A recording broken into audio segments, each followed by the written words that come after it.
लालची बहू की कहानी।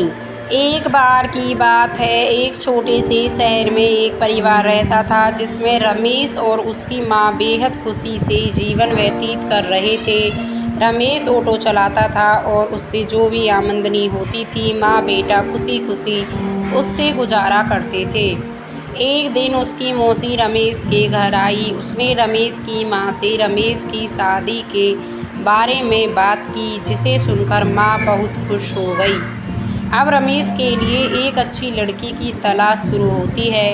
कुछ ही दिनों में रमेश की मौसी को रूपा नाम की एक लड़की मिली जो देखने में बेहद खूबसूरत थी। रमेश को भी रूपा बहुत पसंद आई और दोनों ने शादी कर ली। शादी के कुछ दिन बाद बेहद खुशी से बीते, लेकिन रमेश और उसकी माँ को रूपा के बारे में यह नहीं पता था कि रूपा कितनी लालची लड़की है। रूपा ने शादी के कुछ दिनों बाद ही अपने रंग दिखाना शुरू कर दिया था।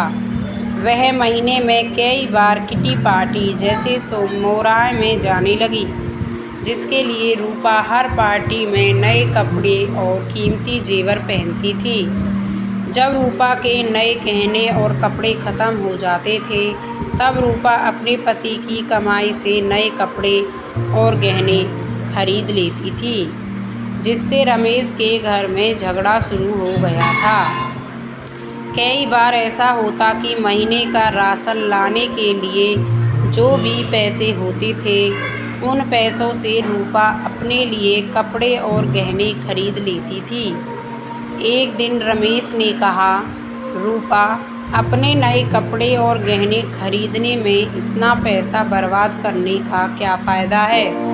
आपको सोचना चाहिए कि आपके पति की इतनी कमाई नहीं है कि आप एक महीने में 10 बार किटी पार्टी में जाने के लिए नए नए आभूषण खरीद कर खर्च कर सकें। यह सुनकर रूपा को अपनी हरकत पर पछतावा होने लगा। तभी रमेश की मौसी भी आ गई।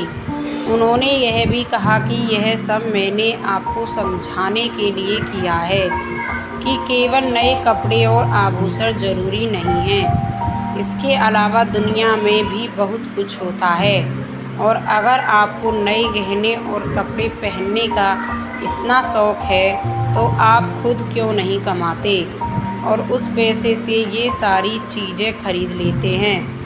सारी बातें सुनने के बाद रूपा को अब सब कुछ समझ में आ गया और अब से उसने फिर कभी ऐसा नहीं किया और अपने पति के कमाए हुए पैसे में खुशी खुशी रहने लगी।